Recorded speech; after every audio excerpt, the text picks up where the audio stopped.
Hey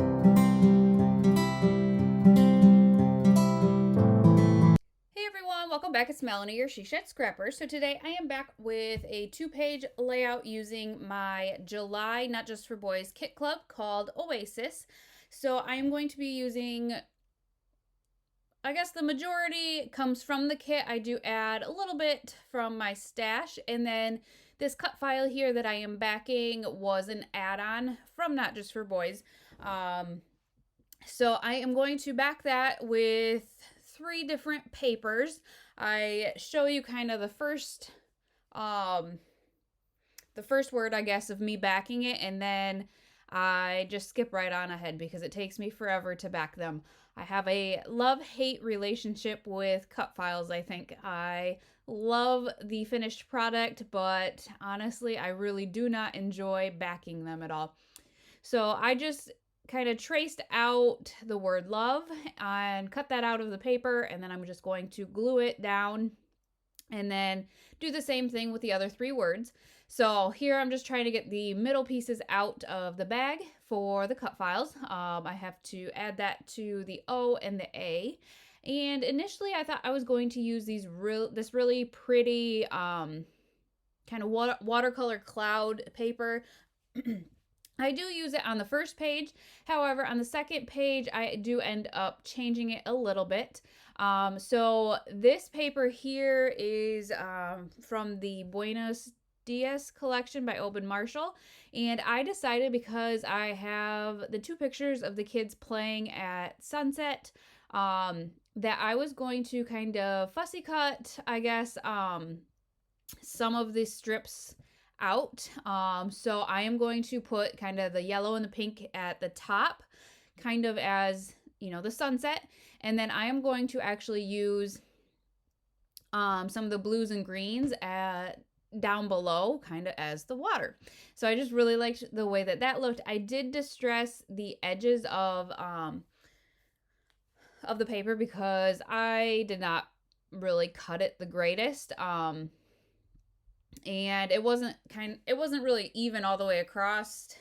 I guess, there were just kind of hills and divots. I don't know. Anyway, so that's why I kind of distressed the edges. And I decided, once I kind of figured out what size I was going to have for that paper, I did not want to waste the cloud background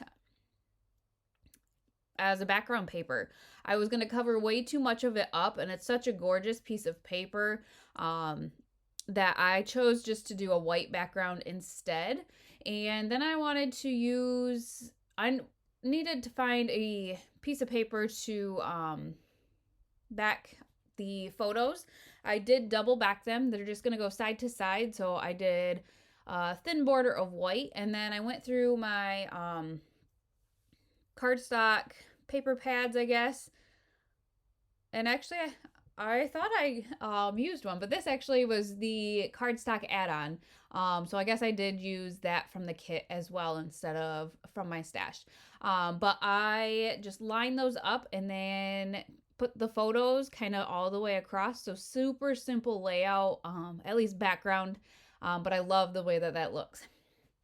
So then I went to page 1 and had to kind of figure out what I wanted to do there. There was this branding strip here that obviously came off the paper I used in page 2, and I thought that would be a great way to kind of incorporate it. And so I do end up using that, and then I'm just going to double back this photo as well using the same cardstock. And I decided I wanted, I guess, more of a stripe, a thicker stripe down the middle there. So I used what scrap was left over. That paper is actually the back side of the paper I used on page 2. But I decided I kind of wanted the stripe on the top and the bottom, so I cut that in half. And I just decided that I would put half on top, half on bottom.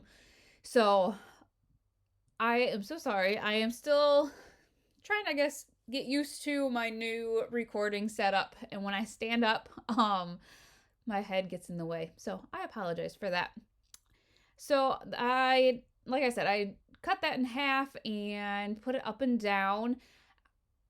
I wasn't quite sure if that's kind of where I wanted the cut file, to be quite honest. It is quite busy, but I do end up placing it there, and then the photo is just going to go right to the right of that. And then it was kind of getting into embellishing. So at Michael's not too long ago, a couple weeks ago, I think at this point, I went in to find acetate so that I could make shaker pockets.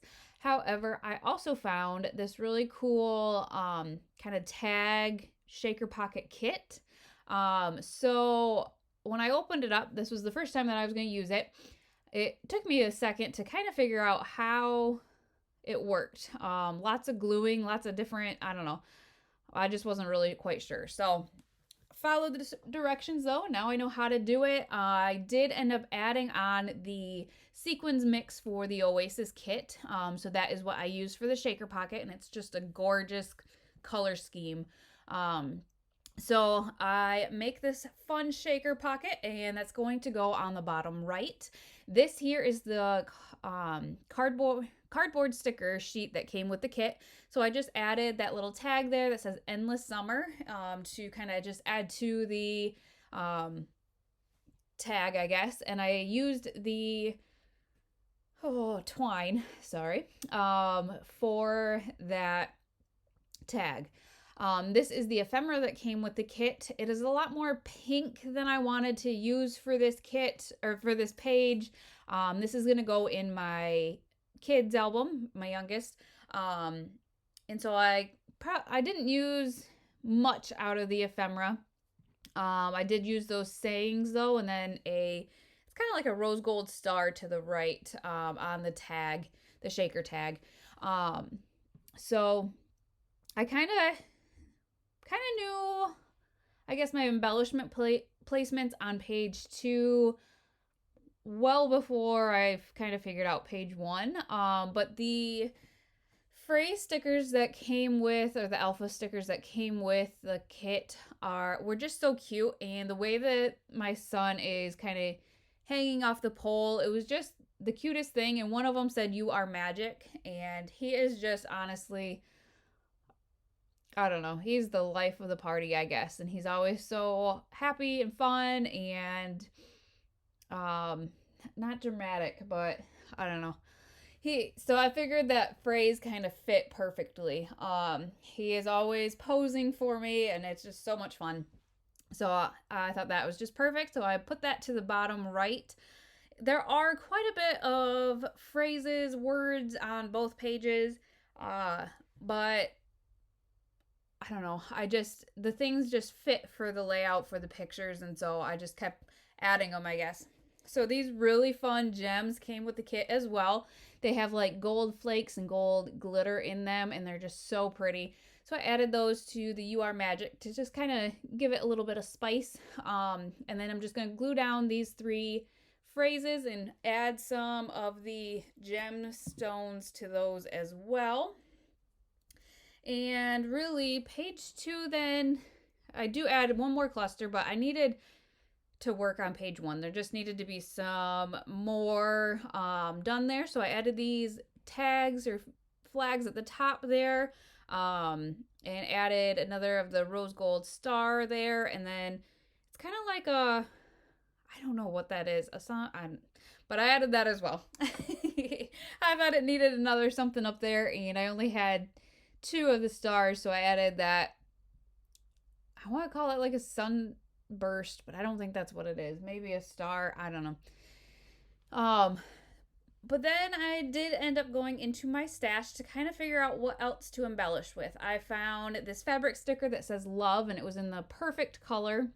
It already had foam tape on it because I didn't use it in a different layout. And then I added this yellow camera and then the gemstones there, and that is going to finish off page 2. So back to page 1, I just felt like it needed one more cluster, I guess. Something else to embellish with. And so I found these kind of iridescent gold stickers and thought they looked close enough to the rose gold. And so I'm going to use a couple of those down there. And then I go back into my stash looking as well because I wanted something over top of where the 2 kind of branches meet. And I find these fun little bows, and so I add one there, and that is going to finish off that layout. However, I would take any suggestions you guys have, because page 1, I just feel like there's something missing, but I don't know what or where. Maybe to the top right of the photo. So if you have any suggestions, please comment down below and help me out a little bit. But I hope you guys enjoyed this video, and we will see you next time. Bye, guys.